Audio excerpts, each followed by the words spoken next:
Welcome to Freight Logics Hub podcast, where we discuss historical developments of freight logistics in Kenya and East Africa. I'm your host, George Kidenda.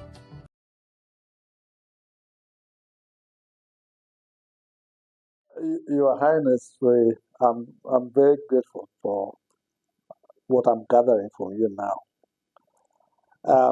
What I would like us to talk about now is how the transport sector got organized.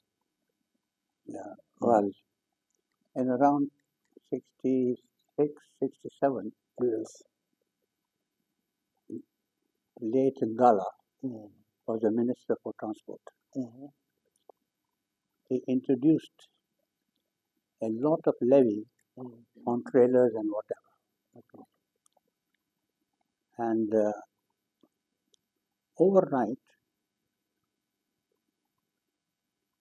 one of the Kenyattas who were in transport as well, Mm. under Murjan and Sons, Okay. Yeah. overnight they created KATA, Mm. Kenya African Road Transporters. Okay. And myself also, this low loader which I had bought, Mm. we had paid a lot of taxes onto it, whatever it was. Mm.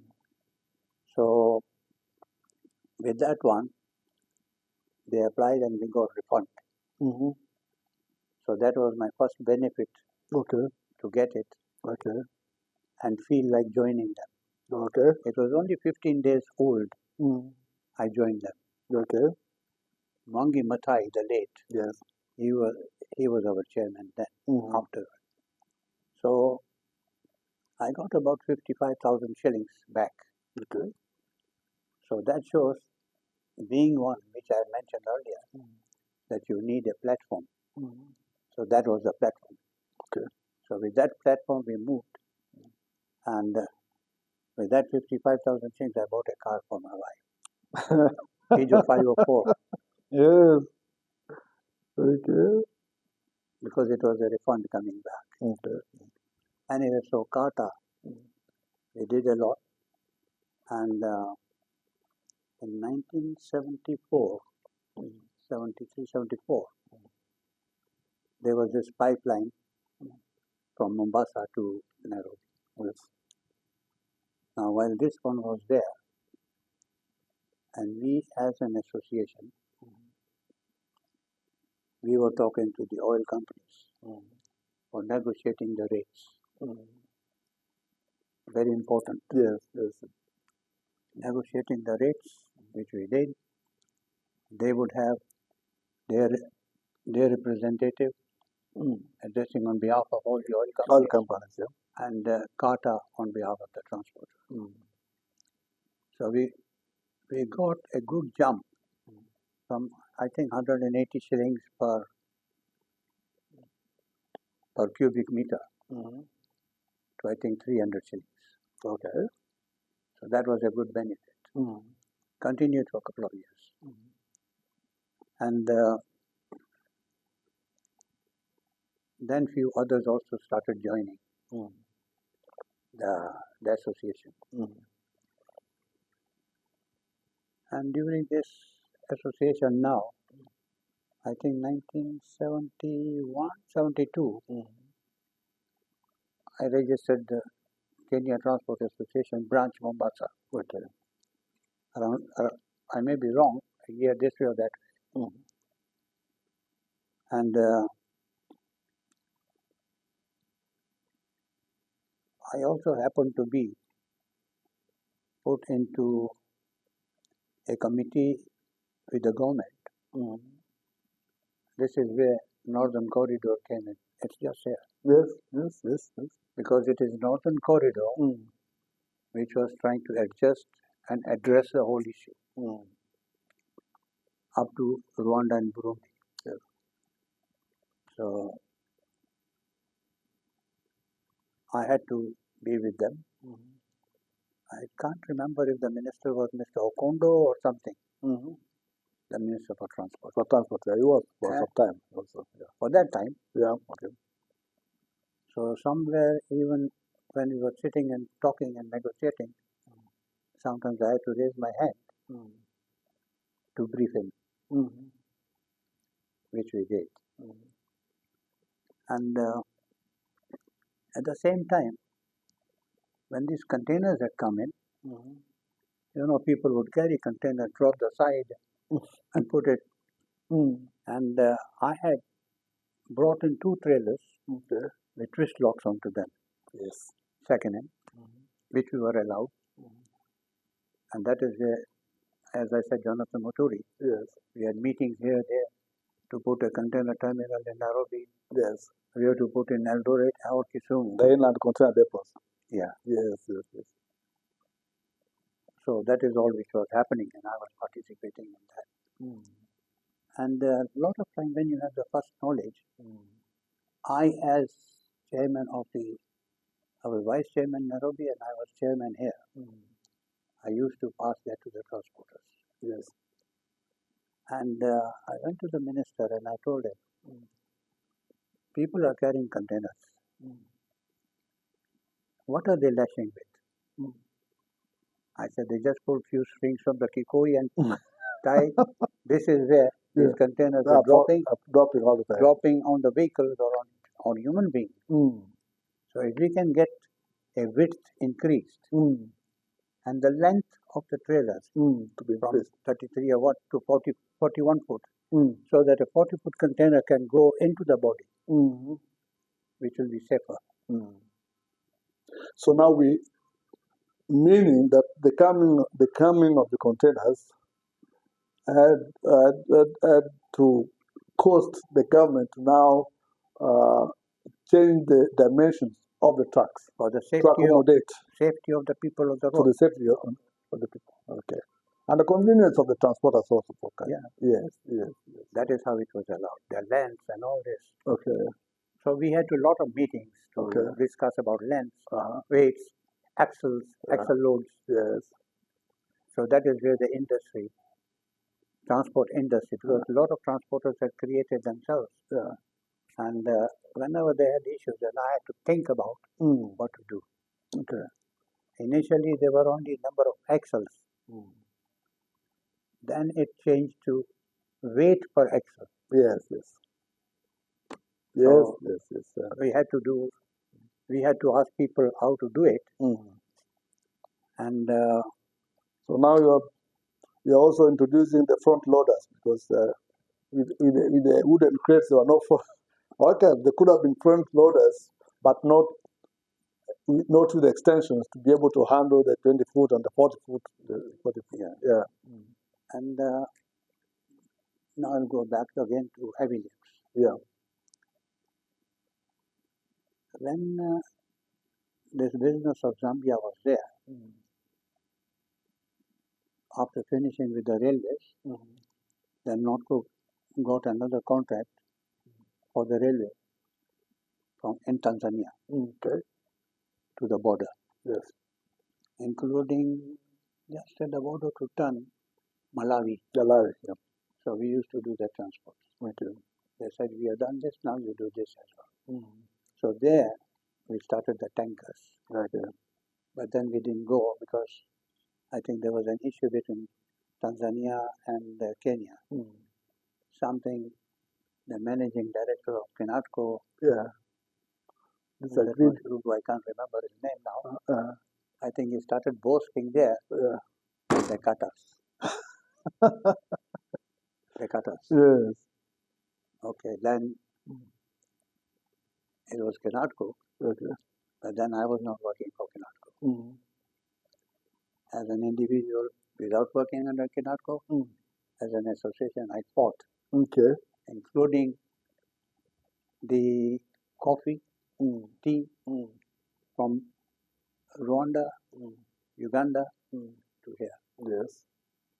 And I allowed any transporter who want to join. Get here. Yeah. Okay. So that is how we fought it. Okay. And we had to fight them in Zambia. Okay. I had my partner, ex-partner then, or partner at that time, Muhammad Jahazi. Yes. The late. Yes. So he had his brother in Tanzania. So we worked with Tanzanian, I can't remember who they were, and company, Yes.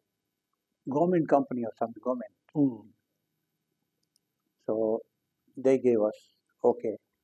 So we would transport goods from here up to the border, Okay.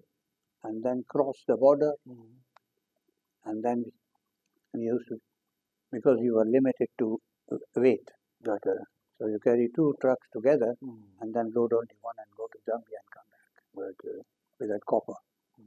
So if you think about, I see in your office you have a lot of photographs of various projects.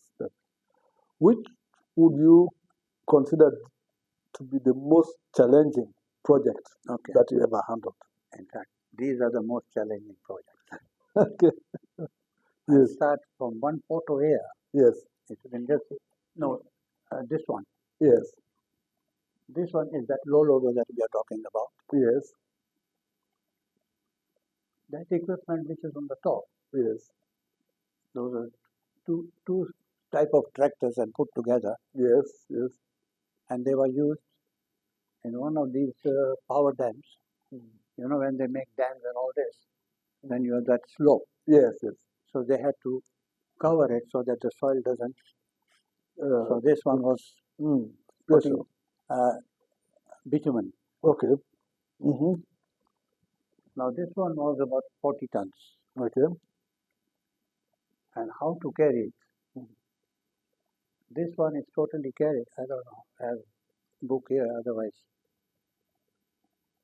So it took me 7 days sleepless night. The low loader there, then at Mogongo. Yes. How to take it? I hired K boat. Okay. Because the ship was already in the waters there. Went up there, took a camera, took all the photographs that I wanted, measured it, came, and then sat with one fabricator. Okay. How to do it. And then I had to go to one timber fellow because I wanted fresh logs. Okay. Fresh logs cut. You press, you're still getting juice out of it. Reason, the dry one may crack. Okay. This one will not crack. Okay. So made a frame. Okay. In such a way that once this machine is leveled now, even how to offload there was an issue those days. Yeah, that's the one. Yeah. That's it again. That is how now is being offloaded. So 2 people from here, one as I said sporty, and the other one was late, Nazir Ahmad Chila. Okay. Yes. So they accompanied this, escorted and all this. And I told them, this is how I've designed, and that is how they can offload. They only need a tractor. They didn't have cranes or anything. So how did you learn to do? I mean, you think, you become now mechanically and all this. Okay. Then you have to do it. You do it, as I said, 7 sleepless nights. So the logs, this, and clamping them. Okay. How do you have to clamp from here, or you have to clamp from here? Okay. It's all to be. There's no Nothing. Only piece of pen, paper, design this, design that, roughly. And then you go about. Okay. So that one, it was that job was also under competition. Yes. There was Noordin and Company somewhere in Nairobi who did some job for where those tire company was. What I remember most was when one time we were handling a shipment for Kenya Power, and we had been given the business of carrying that consignment, and Mzee was going to carry it, but we got instructions from Nairobi that a new transporter was going to handle it. So we said, okay, we cleared, handed over. And those people, I think they just went and looked for anything that was called a low load. They came, they loaded, and before they could leave the port, the transformer was on the ground and the oil had poured out. Remember that? I'll tell you who they were. That was Express. Express, yes, it was Express. Yes. Yes. And then I had the low loader, they gave us the job. Yes. So we had to recover it. We had to recover it. And you know, the guy. And transfer onto our low loader. Yes. And then take it. You know, the Express transport manager came to the scene. I think the transformer is on the ground. Dave Edward. Dave Edward. Yes. He's asking, then how can I help you? How can I? The people were so mad with him. So they never touched it. They never handled that cargo again. Yeah. So it is. That is where Express lost it. I think. Yes, completely. Completely. Okay. Okay. So we are moving on. I think we are doing well. I want to bring in Zabin. I think you are the only lady I know that handles these tough things. Sorry. Zabin, how did you? I mean, I used to see you as a young lady in India. How have you fared? Okay, in this field. Okay. So I joined Zain in the business in 1998 when I graduated. I'm obviously the third one. Both my sisters have been in business. Okay. And but eventually, when they got married, they got busy with family, and they moved on. But for myself, I was very keen to work in business in Zain. And so when I joined in '98, I was in the business for about from '98 till about 2005 initially, when I was learning the ropes under Zain. During that time, I came across a few challenges, got the opportunity. First, I had to learn. I had to learn from him, from the managers and the operations. But as the years go by, you learn a few things, and you get an opportunity to put your marks somewhere or the other. I think I took a little bit of interest because on the IT side, maybe I felt that there was a bit of weakness on IT, and being a younger generation more in tune with IT, I think I sort of took a natural tendency towards looking at how to improve the information systems. Having said that, I will still say that the systems that Zain had put into the business, even if they were just normal reporting systems and all for costing, for stock management, for whatever, the systems were already there. The manual systems were there. All I had to do was try and figure out now how to take the manual systems and automate and bring in more IT and information systems so that we could make better decision making as well. Okay. So I think it really helped what he had created. Yes. All I did was modernize what he had done. I spent a lot of time learning about fleet income and expense reports, how to do the costings. Okay. Obviously now you're starting to learn a little bit of finance as well. So you're starting to understand how the different parts of the business work together.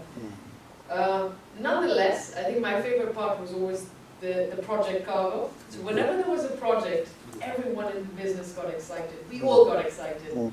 So I used to enjoy, so sometimes what would happen is when we had the heavy lift projects and all, we would go out, so the team would go out on the route surveys. So once or twice I said, Dad, I'm going to go. Yes. So I go up, I think I went to the Olkaria power projects. Yes.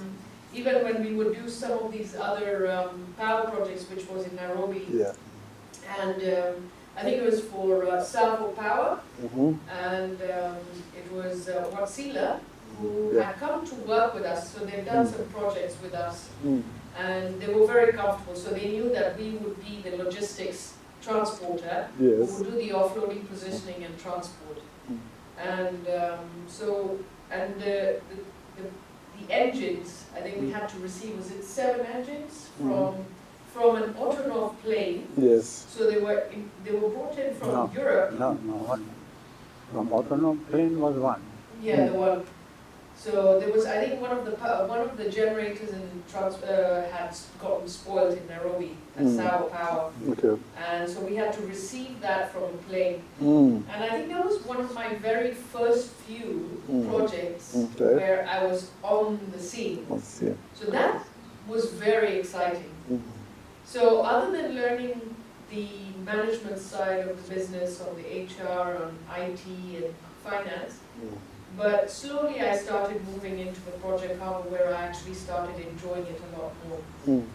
What I would say is the project cargo between 2008 and 2012, and then there were certain periods of time also in between, because projects would come, they'd come for a few years, you will see a lot of projects, and then suddenly it dies down.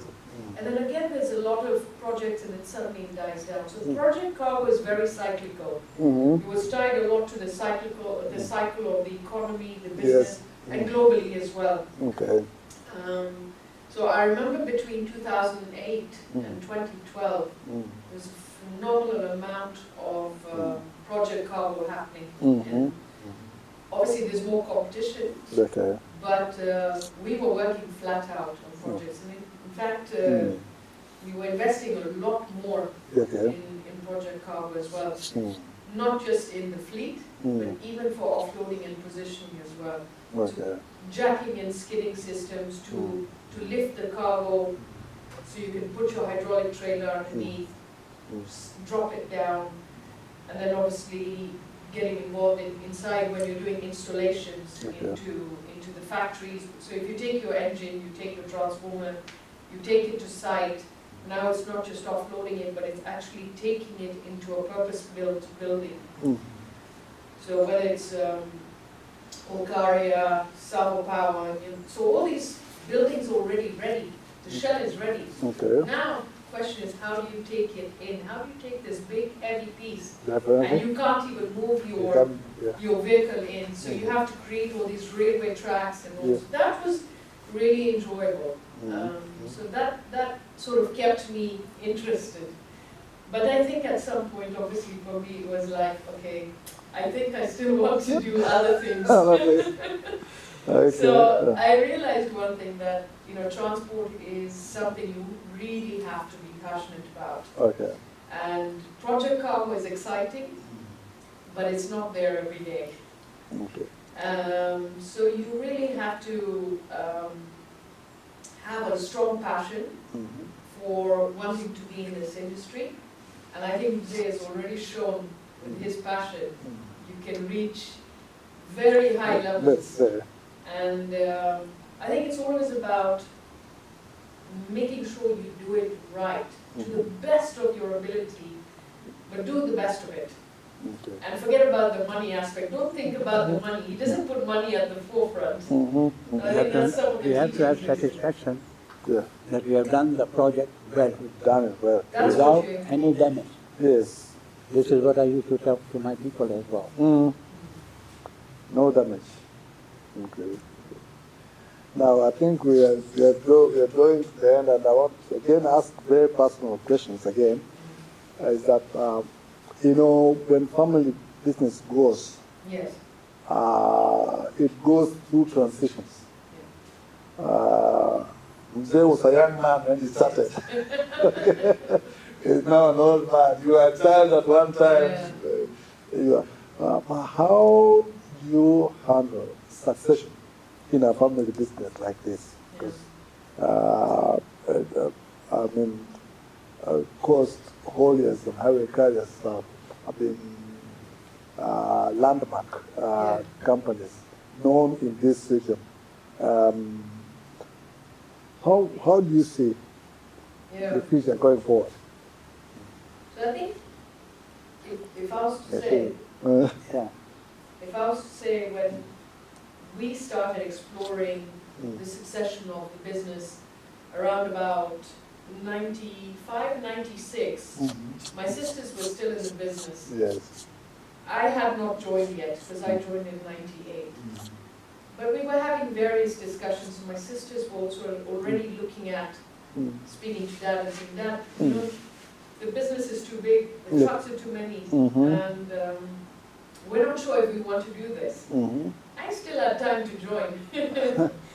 And so he said, okay, so whilst they were having discussions in between, my sisters got married, so, they were not around.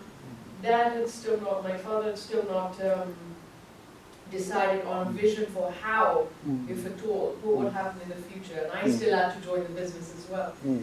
So when I joined in 98, my mind was, I wanted to take it to the next level. Okay. What I did realize is the amount of passion you need. Need. You need to feel a passion for this business. Mm. And any business, if you're passionate about it, he always says, you will want to solve the problems. Whenever you have a problem in that business, you will want to solve the problems. Mm. So over those 4 or 5 years I was with him, I had to think about whether I was really passionate about this. Mm. When I started realizing, okay, maybe my passions don't quite lie here, Mm-hmm. I started having the same conversation with him that my sisters had. Okay. That, okay, I don't think this is for me. Yeah. Mm-hmm. So at that point, I actually decided to go away and do my master's.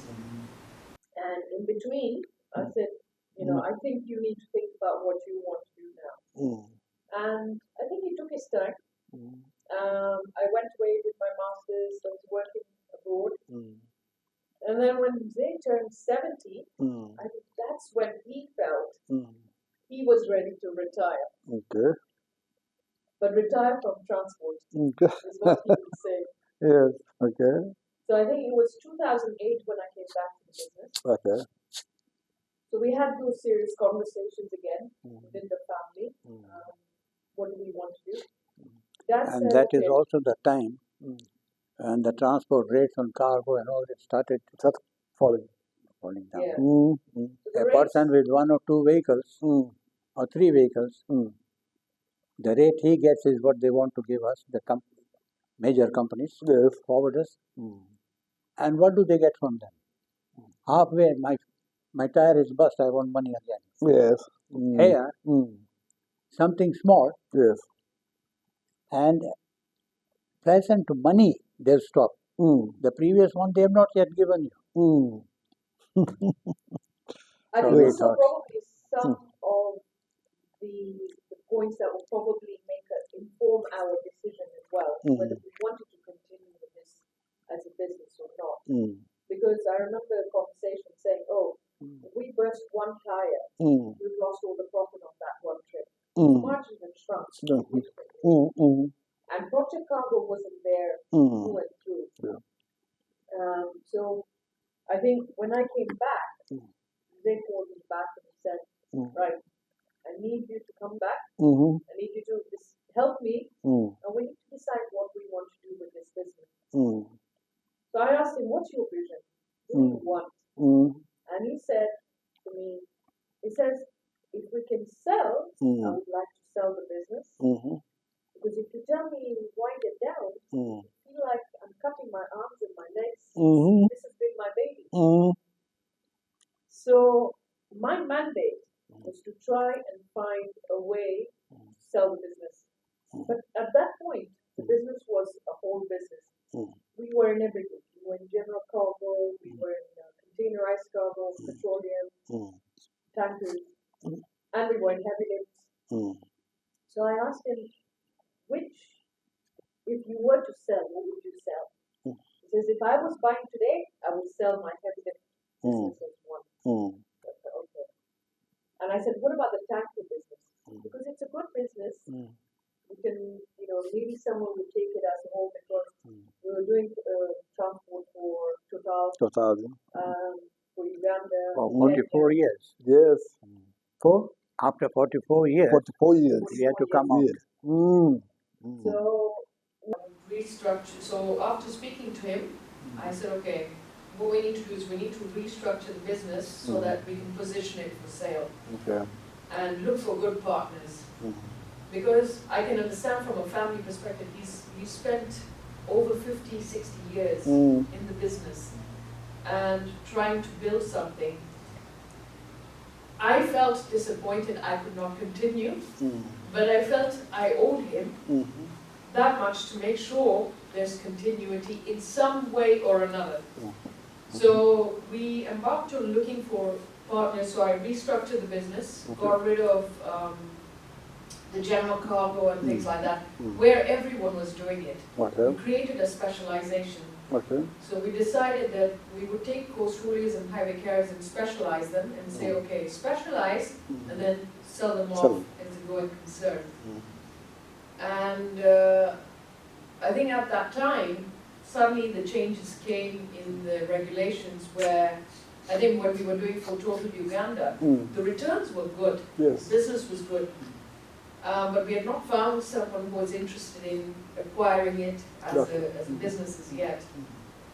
And Total, I think Kenya government decided that no, instead of transporting the fuel for Total Uganda from Mombasa to Uganda, we would move it from Naivasha, Eldoret, Nakuru. So the distance became shorter. The returns disappeared overnight. And so we said, okay, this is not worth it. Okay. Luckily for us, at that point, we had invested in brand new tankers, monoblock tankers at that time. Okay. Luckily for us, there was Has Petroleum. Yeah. They were growing their fleet, and they found out that we've got fleet to sell. Yeah. So they took all those fleet overnight. Okay. So it was, I think we got very lucky that they were looking to expand and we were looking to now decide, okay, how to exit. And during this time, we were still with Total Oil in Mombasa, Nairobi. Again, hoping that maybe there'll be some transporter who's looking to venture a little bit into. But transporters here, they don't want to pay too much money for something. Yeah. Eventually, we just said, okay, that plan wasn't working out, and we decided to come out of Total Oil. So after 44 odd years, because they had brought some change. That the trailer should not be older than, I think, 15 years. Yeah. Okay. And the age of the trailer. the vehicle should not be older than 8 years. Green logistics. Green logistics. Yes, yeah. yes. So, though, Yeah. service-wise, even they were 20 years old, Yeah. but there was no problem. Supply, they're broken down here, broken down here. Because even to the drivers and everyone, I said, then you report here, Yes. and they say the truck is ready, and if you pick the truck, you want to go, and you're not happy with this, wait. Just wait for me. Okay. When I come, I'll tell them. Very good. Instead of holding them in the town, in the road, Yes. and spend 2 hours, 2 days or whatever, it's better another 1 day. Okay, so that's very interesting. I want to ask Your Highness. We are going to interview other people who have been in transport. I want you to give those who are coming up some advice. Some advice on how to build and grow a transport business. And lastly, just want you to give me a question that I can ask the next transporter. To be very frank, I've been out of touch since 6 years now. Zabini answered. Around 6 years. So Yeah. what is happening around. Yeah. Since I moved from Chennai to here, Yes. I haven't seen transporters to come or talk. Okay. So I think for me, the key, I would say, is if we go back in history and we look at how the transport industry grew and how it became more formalized, they talked about the association, Kenya Transport Association. I think in today's time, what I see has happened in the industry is it has become very fragmented. Everyone for themselves.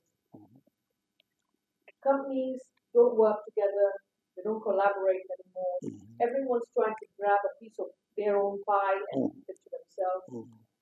But the generation that was there before us was a generation that shared, worked together, collaborated, and they built. Yes, we may want to run very fast and run towards getting these billion shilling projects and all. But start small, number one. Don't grow this. Plenty of time for all of us youngsters to build ourselves. So we don't. It's not a race that we need to. If you're going to do something, do it well. Do it slow. Do it steady. Have a good foundation when you're starting your business. Make sure that whatever you do, diversify also your business. So whether it is in transport, if you can do a little bit of warehousing, you can do transport. If you have land, you will do the warehousing. But with the same token, try and diversify your market where you're transporting. So if you can get into the fuel oil, I'm not sure what it's like today, but things have changed significantly. Okay. I think most petroleum firms are doing their own transport as well for the independents, that is. But I would say try and get that association back together. Okay. Work for a common good. This is what builds the country. This is what builds sectors, economies. Those associations are important. Membership is very important. And it helps you formalize, because whenever we have a problem with the government, individual people are fighting it, your voice doesn't get heard. Come together as an association, and that to me is a stepping stone for your industry to come up. The biggest problem we have in transport is the rates have dropped so much, but you don't have those voices standing up for the entire country. There's talk about divide and rule. Yes. And whereas we are talking about joining associations, I think the trend internationally is to do mergers and acquisitions. That's right. Yeah. So that you can grow the business and have the capacity. Why do you think that is not prevalent in this part of the world? I think what is There is a generation change. Okay. Don't forget that. Yes. Okay. I think As today's generation carried cargo on their back.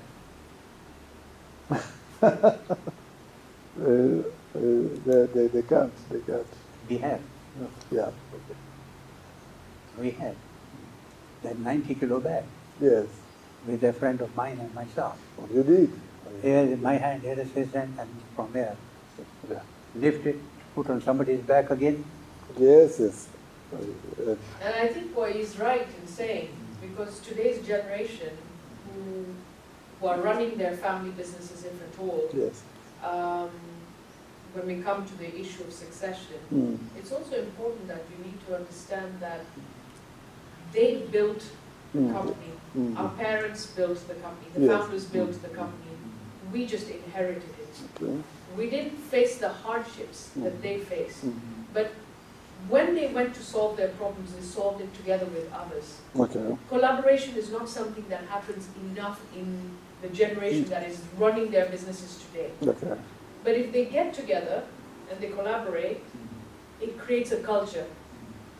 I like Collaboration is part of a culture, and this is what it is. It's the culture of sharing and coming up with solutions together. that is important. And if there's no collaboration, we're all working individually, independently, each trying to solve their own problems, but are we solving a problem that is common to us all? I think we need to be a little bit selfless and think of others as well. You see, when these changes were coming, actual this, now how that, I would find a way and do it.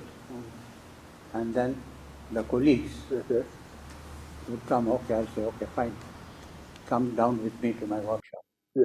Show them, explain them, go and do it. We installed our way bridges as well, now to work, to adjust. So everything that we were sharing with each other. And how to do it, and out of scrap, how do you do it? A lot of it has been out of scrap. Now we are coming to the close of our discussions with Mr. Khosla. I think what Mr. Khosla has mentioned, and which has really touched me over the years, is the spirit of sharing knowledge. We've just heard how he would be able to invite his fellow transporters into his workshop to show them how to solve problems. I think this is an area that we are almost losing in the generations that we are seeing today. Everyone is keeping everything close to the heart. And even though we have the solutions amongst ourselves, we are still suffering, we are still losing our business. I am so grateful that, and I'm very grateful to Mr. Khosla, because he was very instrumental in helping me to set up the transport department of Signal Freight. We bought trucks. I'd never run a transport department. I'd never run a transport company. He was more or less my competitor. But we were doing business together, and yet he was willing and able to share with me all the information that I needed, all the techniques of doing the costing of a route, on the costing of a truck, how to run it, how to cost the tires, how to cost almost everything to the kilometer per ton. You know, when people talk of per kilometer per ton, some people may not understand it, but I thank God that Mr. Khosla was able to give me that. And I think when this video will be shown, I will share a photo of the document that he gave me that has all those quotations. And indeed, I'm really honored to be here. We look forward to the next presentation. But for now, I just want to thank Mr. Costa and Zabin for hosting us here today. Thank you. Thank you. Look forward to the next program. Thank you.